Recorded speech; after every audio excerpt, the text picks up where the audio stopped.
Brianna Shanti Williams was born in 1989 in Tuscaloosa, Alabama, a city known for its rich history and strong ties to the University of Alabama.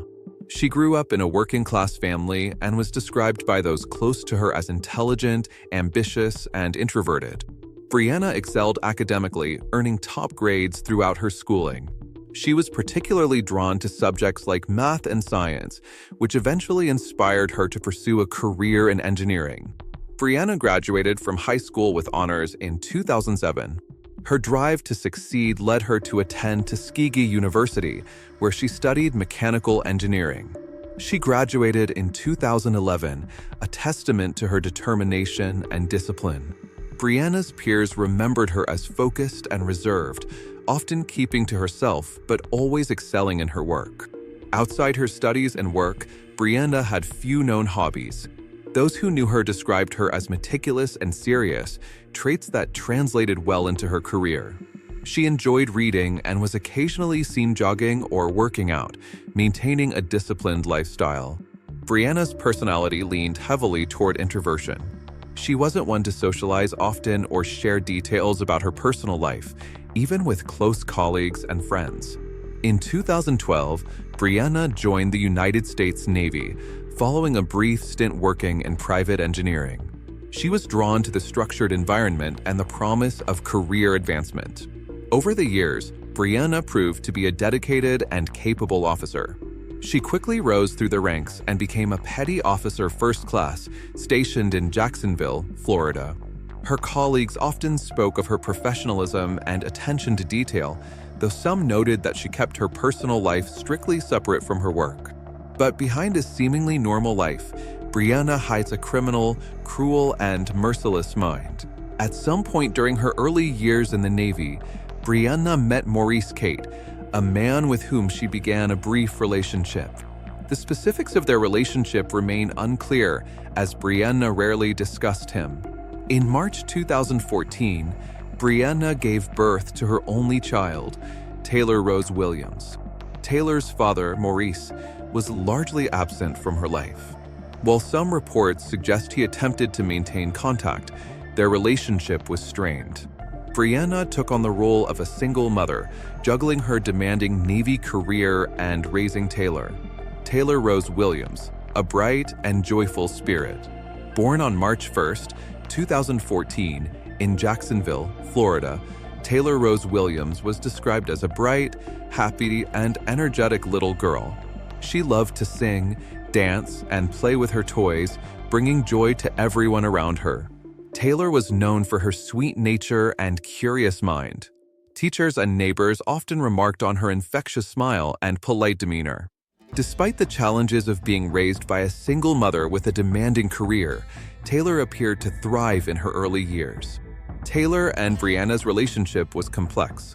While Taylor loved her mother deeply, some who knew them described Brianna as strict and sometimes emotionally distant. As Taylor grew older, cracks in their relationship began to show, with reports of neglect becoming a concerning theme. It all happened in the Brentwood neighborhood of Jacksonville, Florida.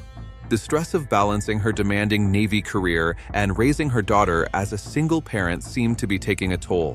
While Brianna had always been private, neighbors began to notice that Taylor wasn't seen playing outside as often as before. It later emerged that Brianna may have struggled with parenting challenges in silence, refusing help from friends or family. Reports suggested that Taylor had been subjected to neglect in the months leading up to her death, with inconsistencies in Brianna's accounts of her daughter's whereabouts and well-being. On the morning of November 6, 2019, Brianna Williams called 911, reporting her daughter, Taylor, missing. What's going on? I do not know where my daughter is. Did she run away? No, Where was she last seen? she was here with me. Coming as fast as they can.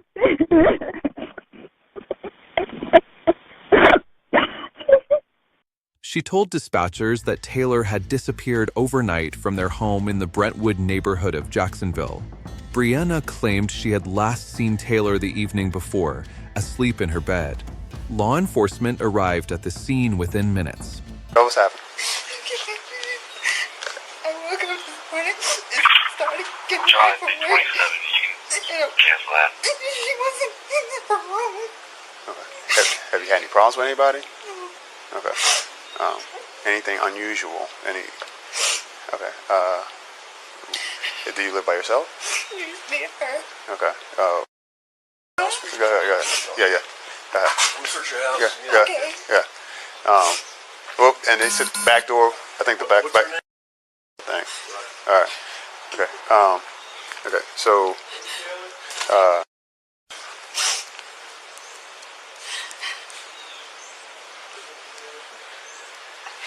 Any problems with anyone else as far as? Didn't see her. That's it. Okay. All right. And there was been no dispute or anything like that. Any arguments with anyone else? All right. Okay. What's her full name? Okay.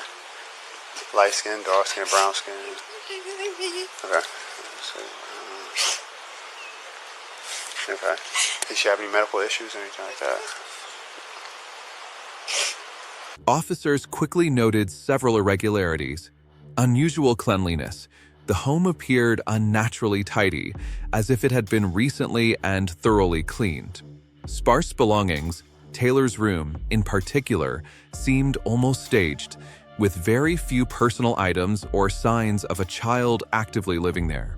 Aside from some strange stains on the walls, there was also no sign of the doors having been forced open. Despite these observations, investigators initially treated the case as a missing person incident. An Amber Alert was issued, and volunteers joined police in searching the surrounding areas for Taylor. As detectives dug deeper, they began to notice inconsistencies in Brianna's story. Neighbor testimonies. Several neighbors reported they hadn't seen Taylor for weeks, contradicting Brianna's claim that her daughter had been with her until the night of her disappearance. School absence.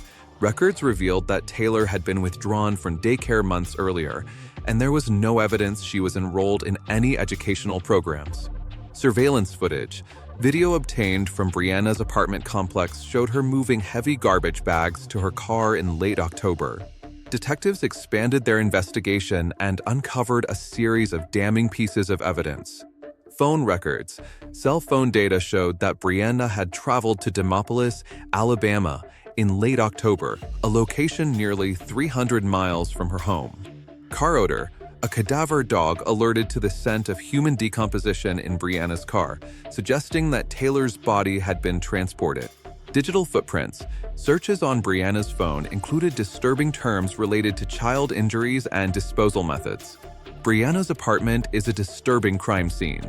The apartment is filled with personal belongings mixed with trash. Feces and urine are everywhere. And most shockingly, the closet where little Taylor was trapped for days, weeks, and maybe months. The growing evidence pointed to a grim conclusion. Taylor was likely deceased long before Brianna reported her missing. In this video, you can see the exact moment when Brianna Williams realized that the police found out she was the culprit.